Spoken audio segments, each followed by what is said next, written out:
This is my 30-day review for the Coros Pace 3, a dedicated running watch costing around $220, $230. I got the white version with the nylon strap with the red and gray like stripes. And I have to say right off the bat, I love this running watch. And this is coming from someone who is in the Apple Watch running ecosystem, tracking my runs for around like 5, 6, 7 years. I've been tracking runs with my Apple Watch, and I gotta say, once I'm going to a running watch, I do not want to go back to an Apple Watch. And that is just like the transfer in general. But like, why Coros over a Garmin? Because there is a key reason why I made that split decision.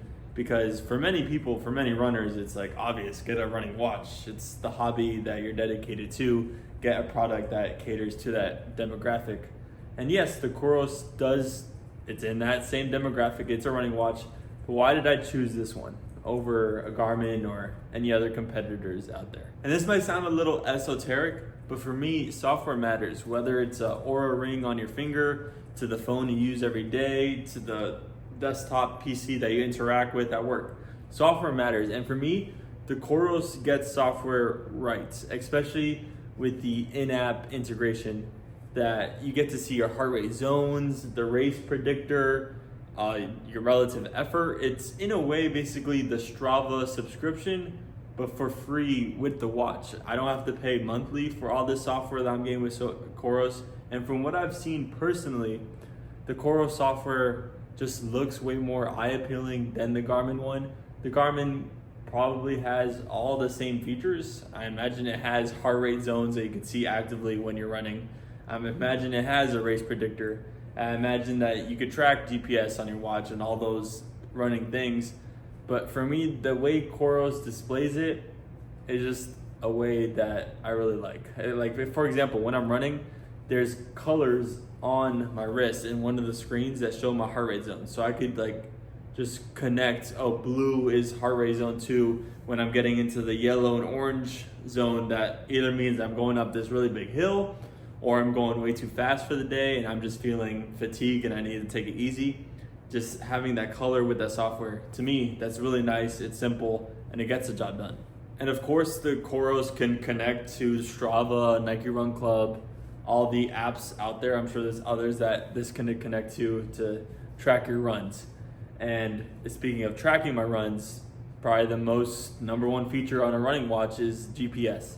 And I'm finally getting the stereotype where, like, if there's like cross country stereotypes or running stereotypes where it's like you're like pacing around waiting for the watch to connect to GPS. I finally understand that now, because with the Apple Watch, it just sends you on its way. It's like, just go ahead and get started. I'm not waiting 5 seconds to connect to the various satellites in the air. I am just sending you on your way in your run, and it might be inaccurate for the first like 0.1 mile.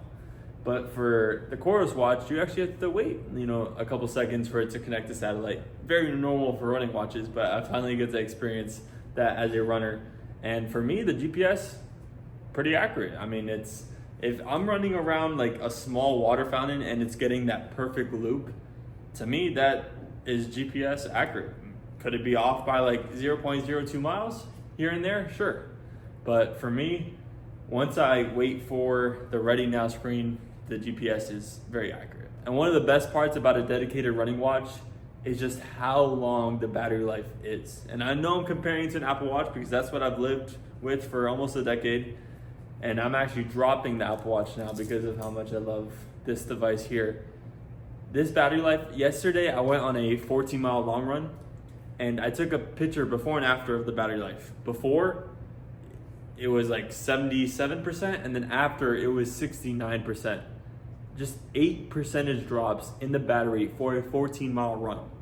That same run for the Apple Watch, we're talking like 45%, 50% off of the battery life. So for any like ultra marathons, like if I'm doing like a 50 miler, even a 100 miler, this thing can take it and record the whole thing, which is awesome. Record all the elevation gain, record all the steps you're doing, record all the calories burned. This thing gets the job done for running and for other sports as well. There's a triathlon mode. I'm not a triathlon athlete, so I can't try it. But I feel comfortable wearing this into a pool and doing some laps. I do not feel comfortable taking my Apple Watch into a pool because one time I took it into an ocean and it did not survive coming back out of that ocean. Is an ocean a pool? No. Could there be more effects because of the waves splashing? Yes, but I trust this with its build, even though the bottom isn't like a metal. It's not titanium, ceramic, stainless steel like the Apple Watch is. It's plastic on the bottom, but because it's plastic, it kind of makes me feel like I could just use it however I want to use it. And for $220, if I really need a replacement in a couple years, I'm very willing to drop that price, that money again for that kind of price with this watch. And for this watch, since it's dedicated for runners, it lacks in the smartphone functionality category, but I'm willing to pass that up for the dedicated running features of the extreme battery life, the lap button, like the haptic feedback when you lap a lap, it just feels so good. It's like hearing that bell when you're going around that final lap and track. It is just that satisfying to the running mind when you hit a lap dedicated button, because the Apple Watch, even though it has a separate dedicated button other than this like scrolling digital crown thing, you can't use it to lap anything on the Apple Watch. Kind of strange, kind of like a misstep there in my opinion. Also with the Coros, you can download music onto this thing. You can download MP3 files, not from Spotify. There's no direct Spotify collaboration here. So this is a feature I probably will never use because I'm someone who doesn't mind bringing my phone on my runs, because to be honest, I do want to snag photos and videos for Strava and for myself, and just having like the control of music and podcasts with that big phone screen is something I don't mind carrying with the weight in my hand. This has the basic watch thing of saying the date and time. I know it's crazy, but like I have to acknowledge that since, you know, it is a watch, I can see my calendar, I can set an alarm. And even though this isn't a smartwatch, it does have some basic capabilities. Like I can see the calendar for the month and see which day is a Tuesday in the third week of September, for example. I can set an alarm to wake up. I can see the date and the time. Basic things like that in a watch, you know, this has it. And what definitely gave me some reassurance when buying this product was that some of my peers that I know personally use it and they rave about it. And also some running influencers that I watch like Nico Felic, Eric Floberg, I think Matt Choi and other runners, they use a Coros Pace 3. And I think some of them are sponsored by Coros and they could get even the more expensive Coros versions, but they end up not getting that because really, I think this is all I really need. Like I don't really need like a rotating bezel on the front. I really like how small it is, how light it is, how just compact in general it is.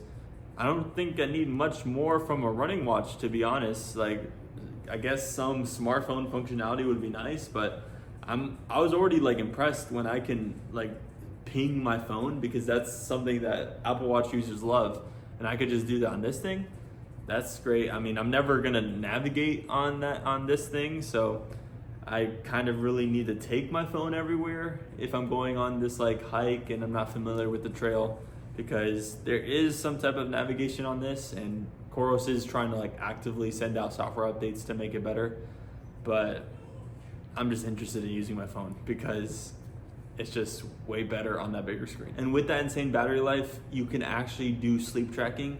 Because before with my Apple Watch, sleep tracking would eat up like 35% and I would have to charge it like again in the morning to use it for the whole day.